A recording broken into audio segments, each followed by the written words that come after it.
Kilo 8, Echo Papa Sierra. Echo Papa Sierra, Roger, Roger. What's the name? Echo Papa Sierra, Roger, Roger. What's the name? The name here is Eric. I'm calling from near Columbus, Ohio. Roger, Eric. And what radio are you running today, sir?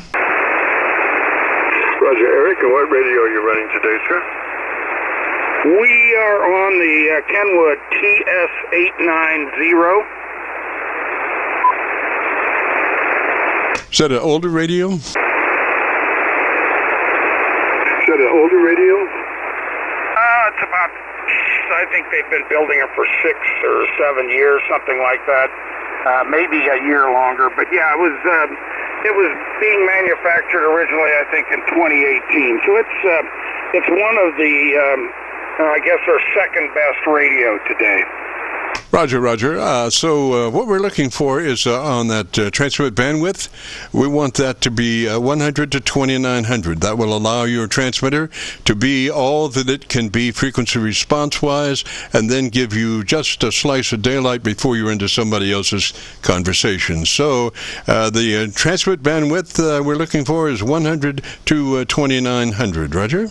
We're looking for is 100 to 2900. Roger? Roger, Jim. Yeah, you have helped me set this radio up in the past. So we've got all the parameters set. We're at 30 on the compressor. The TBW is set to 2900. We've got 2/3 on our ALC. Today, I wanted to have you analyze the audio. I'm running a Heil PR40 dynamic studio microphone. And I've normally been running it with the pop filter like you were just describing to the previous gentleman. And I was reading about the microphone from Heil, and it said that they had 3 layers of foam inside in front of the dynamic element to prevent the mouth sounds. And you always said when I was running the big foam cover that I had no mouth sounds, and it sounded very clean. So today I took off that foam cover, and I'm just curious if it sounds like the plosives are under control, or if I need to go back to the cover. It sounds good. I haven't really detected any, but running that outboard windscreen, that outboard foam windscreen, does not detract from the words. So it's like an insurance policy that I would run that.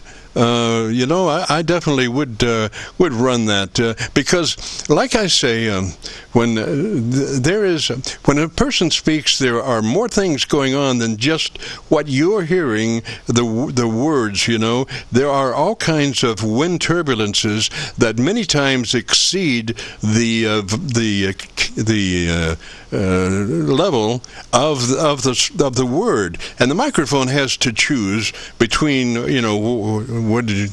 finishing on the working on the word or working on this other turbulence, and gosh, there's nobody to say, hey, forget the turbulence, except a windscreen. And that's what the windscreen does. It just deep sixes all these wind currents and just leaves the words. I would if you have that foam windscreen, I would put it on and think of it as like a $10 piece of equipment that guarantees absolutely that you're not going to have any distortion. See, now here's the thing. What happens is when the microphone misinterprets just the words and gets into these wind velocities, it starts to generate distortions. And, by today's standards, most amateur radio transmitters are very, very clean. They're really clean. So here's this microphone that's in doubt as far as, maybe it generates QRM louder than the word itself.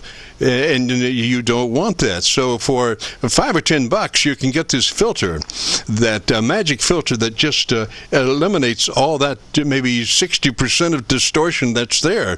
I mean, once you get the electronics under control, then the other thing is the audio chain.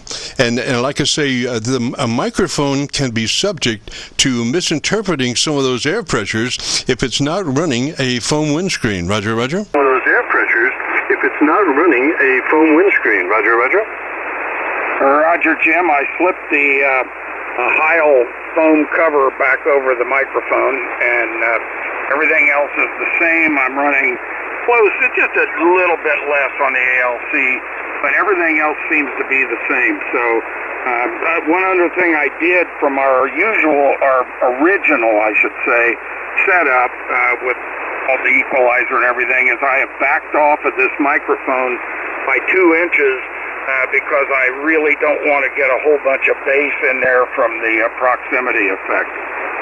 Absolutely, and a wise choice. I think where you are now is just absolutely perfect. I would run it exactly like that. Don't do anything to it. Just turn it on and talk. Sounds beautiful, and I think when you listen to it, I think you'll agree. So if you go to YouTube, do the call letter search, Kilo Charlie 9 Victor, Kilo Victor, followed by the word logbook, will take you to this recording. It'll be cut number 1 in a series of 3,500, and I'll have it uploaded to YouTube by noon tomorrow. Roger? 500, and I'll have it uploaded to YouTube by noon tomorrow. Roger?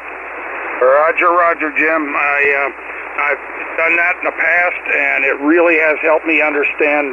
Perform a wonderful service for the amateur radio community. You perform a wonderful service for the amateur radio community, and in this case, I'm going to leave the foam on.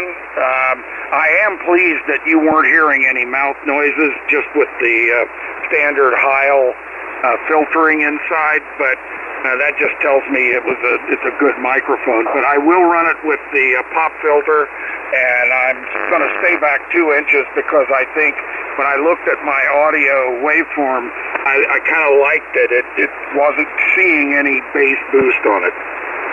Yes, sir. It looks really good. Now, you're not talking about a pop filter. You're talking about a foam windscreen, Roger? Not talking about a pop filter. You're talking about a foam windscreen, Roger? That's correct. I just use that term generically. But, yeah, it's a great big ball of foam that Heil sells to go over that microphone. Roger. Pop filter is a round thing with the cloth strung over it, and you put it in front of the microphone, and it allegedly takes rid of the pops. Well, a foam windscreen does even better, because what happens, even if you have an internal windscreen protection, one can encounter noise, wind noise, as the wind goes past the mic diaphragm. Let's see how to put this. In other words, if you were speaking right into the microphone, you could possibly hear some distortions that the mic itself would create, but an external windscreen just takes care of that too, Roger? An external windscreen just takes care of that too, Roger? Roger, yeah, and I really didn't know that those round discs that do the filtering were technically the pop filter, so thanks for squaring me away on that one. But I do find that this big ball of foam that Heil sells for the mic has been good, and I just wondered how good the mic was without it. So I'm pleased. That tells me that it's a quality mic, and everything's fine, but I don't have any problem at all running the big old foam head on there. Roger, and that's the neat thing about a good foam windscreen. It doesn't distract from the audio part of the thing. There is no frequency roll-off. with a good quality foam windscreen, and you can get those at your local music store for, like $5 for those that might be thinking about it, in the color of your choice, and so just pass along that information. I've got a piece I'm going to read here, a dissertation I wrote that maybe can present this in a more succinct function, Roger. Present this in a more succinct function, Roger. Yeah, I would love to hear that. I think it would help. I don't know how long it would take, whether it's 10 minutes or 15, but it probably would be a wonderful thing for you to consider doing during your broadcast sometime. I think you'd be reaching a lot of people, and a lot of folks don't realize the science behind all of the sounds. So I think you writing that is a wonderful thing. I will be watching your vlog tomorrow, and we'll see how this all sounds with and without the foam head. So again, thanks, Jim. I'll let you get back to the people you're helping. I give you a big 73 for all you've done for me. This is K8 Echo Papa Sierra, clear. Roger, ERIC-K8EPS, sir. Yeah, you have a great afternoon, beautiful weekend, and if you can join us next Friday, we'd love to have you.